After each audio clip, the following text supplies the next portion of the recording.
शैतानिर्रजीम बिस्मिल्लाहिर्रहमानिर्रहीम। आज हम सेकेंड ईयर फिज़िक्स का लेक्चर 3 हम स्टार्ट करेंगे, जिसमें हमारा टॉपिक है फील्ड ऑफ फोर्स।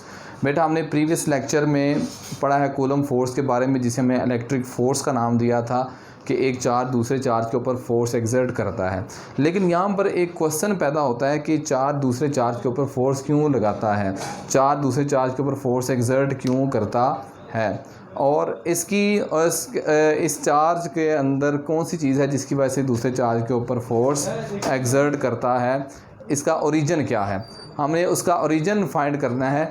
तो चार्जेस के अंदर कोई भी ऐसी प्रॉपर्टी हमें नज़र नहीं आती जिसकी वजह से हमें पता चल सके वो दूसरे चार्ज के ऊपर क्यों फोर्स एक्सर्ट करता है। तो इसका जो ओरिजिन है चार्ज की फ़ोर्स का, वो अननोन है, इसलिए हम इसे कहते हैं बेसिक फोर्स ऑफ नेचर। इसको हम क्या कहते हैं? Basic force of nature. दूसरा इसमें सवाल ये था कि एक चार्ज दूसरे चार्ज तक फोर्स कैसे ट्रांसमिट करता है, एक चार्ज दूसरे चार्ज तक फोर्स कैसे ट्रांसमिट करता है। इसका आंसर हमें दिया था माइकल फैराडे ने। बड़ी आसानी के साथ इसने एक्सप्लेन किया कि अगर हम सपोज़ कर लें कि हमारे पास एक चार्ज है Q, तो इसने कहा हमें ओरिजिन तो नहीं मालूम, लेकिन हमें इतना पता है कि एक चार्ज के अराउंड एक ऐसी जगह होती है जहाँ पर ये दूसरे चार्ज के ऊपर फोर्स लगाएगा। फॉर एग्ज़ाम्पल, ये एक हम सर्कल ड्रा करते हैं इसमें, इसके अराउंड, इस Q के अराउंड, तो इस सर्कल के अंदर ये चार्ज दूसरे चार्ज के ऊपर फोर्स एक्सर्ट करता है, ये इससे बाहर कोई फोर्स एक्सर्ट नहीं करेगा। ये उसकी एक इंट्रिंसिक प्रॉपर्टी है हर चार्ज की कि उसके जहाँ भी कोई चार्ज स्पेस के अंदर पड़ा होगा तो उसके अराउंड उसका एक लाजमी इलेक्ट्रिक फील्ड होगा, जहाँ पर ये दूसरे चार्ज के ऊपर क्या लगाता है? फोर्स लगाता है। तो ये जो स्पेस है चार्ज के अराउंड जहाँ वे ये दूसरे चार्ज के ऊपर फोर्स लगा सकता है, इस स्पेस को हम कहते हैं जी electric field. Electric field definition क्या होगी इलेक्ट्रिक फील्ड की? आसान सी है, आप खुद भी डिफाइन कर सकते हैं इसे। देखें, ये चार्ज है, इसके अराउंड स्पेस है, the space around the charge, the space लिख लें, the space around the charge in which it exert force on other charge. तो चार्ज के अराउंड वो जगह जहाँ पर ये दूसरे चार्ज के ऊपर फोर्स लगा सकता हो, उसे क्या बोलते हैं? उसे क्या बोलते हैं? Electric field. अब ये इलेक्ट्रिक फील्ड क्या पूरे सर्कल में या इलेक्ट्रिक फील्ड के अंदर चार्ज के ऊपर, लेट्स सपोज एक चार्ज यहाँ पर है, एक चार्ज यहाँ पर है, क्या इनके दरमियान फोर्स सेम रहेगी? तो फोर्स डेफिनेटली एक जैसी नहीं होगी। इसका मतलब है फील्ड एक जैसा नहीं होता। फील्ड के हर पॉइंट के ऊपर फोर्स की अलग अलग वैल्यू होती है, तो फील्ड की स्ट्रेंथ हर पॉइंट के ऊपर अलग अलग होगी। उसे हम डिफाइन करते हैं in term of electric field intensity. Electric field intensity simply हम कहते हैं इसके ऊपर जो फोर्स लगेगी वो हम डिफाइन करते हैं in term of electric field intensity.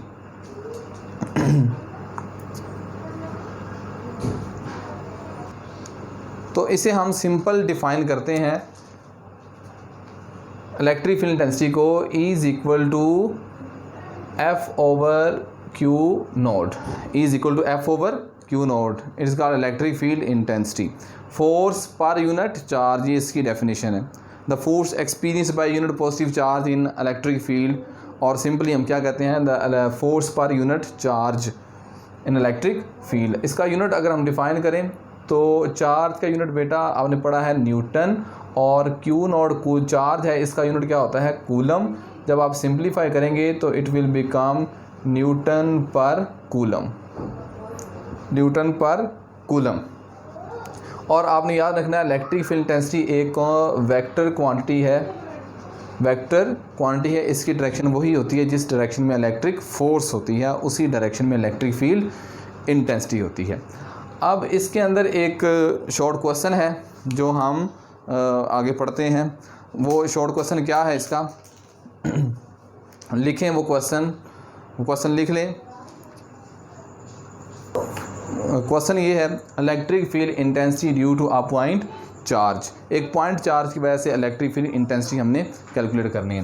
बेटा आपको पता है हम चार्ज एक्सपोज कर लें, consider a charge Q having electric field E, तो इसके अराउंड ये क्या उसका इलेक्ट्रिक फील्ड है। हम एक टेस्ट चार्ज को इसके करीब लेके आते हैं Q नोड। अब कितने चार्ज हो गए ये? 2 चार्ज Q और Q naught. According to Coulomb's law इनके दरमियान कौन सी फोर्स है जी? Electric force. कौन सी फोर्स है? इलेक्ट्रिक फोर्स है। वो फोर्स कितनी है? EF is equal to 1/4 pi epsilon naught Q naught over R square. ये उनके दरमियान क्या है? इलेक्ट्रिक फोर्स है। लेकिन हमने फोर्स नहीं निकालनी, हमने क्या फाइंड करना? Electric field intensity. ये चार्ज इस चार्ज की वजह से कितनी फोर्स एक्सपीरियंस कर रहा है, तो उसे हम लिखते हैं E इज इक्वल टू, हमने पढ़ा था electric intensity E is equal to F over Q naught. E is equal to F over Q naught. ये इलेक्ट्रिक इंटेंसिटी का फॉर्मूला हमने पीछे पढ़ा है, यही हमने कैलकुलेट करनी है। आप सिंपल क्या करें, इस F की जगह पे ये जो वैल्यू है यहाँ पर पुट करें F की जगह पे, तो E ऐसे ही लिखा रहेगा E is equal to 1/4 pi epsilon Q naught over R square. और ये Q नोड के साथ क्या हो रहा है? ये डिवाइड हो रहा है ये, और ये Q नोड से क्या हो जाएगा? डिवाइड होगा। तो ये Q नोड से कैंसिल हो गए। पीछे हमारे पास क्या फैक्टर रह गया? E ऐसे लिखा रहेगा 1/4 पाई एप्सिलॉन क्या रहेगा? Q over R square. तो ये इलेक्ट्रिक फील्ड इंटेंसिटी का मैग्नीट्यूड हमने फाइंड कर लिया। इसके अगर वेक्टर फॉर्म के अंदर लिखना हो तो वेक्टर फॉर्म के अंदर लिखने का आपको पता है, आप सिंपल इसकी डायरेक्शन साथ बताएंगे। वो डायरेक्शन क्या है? 1/4 pi epsilon naught Q over R square. साथ आपने क्या लिख देना? एक इसका यूनिट वेक्टर लिख देंगे। यूनिट वेक्टर का मतलब डायरेक्शन मिल गई, साथ मैग्नीट्यूड डायरेक्शन मिल गया, तो ये बन गया E का वेक्टर।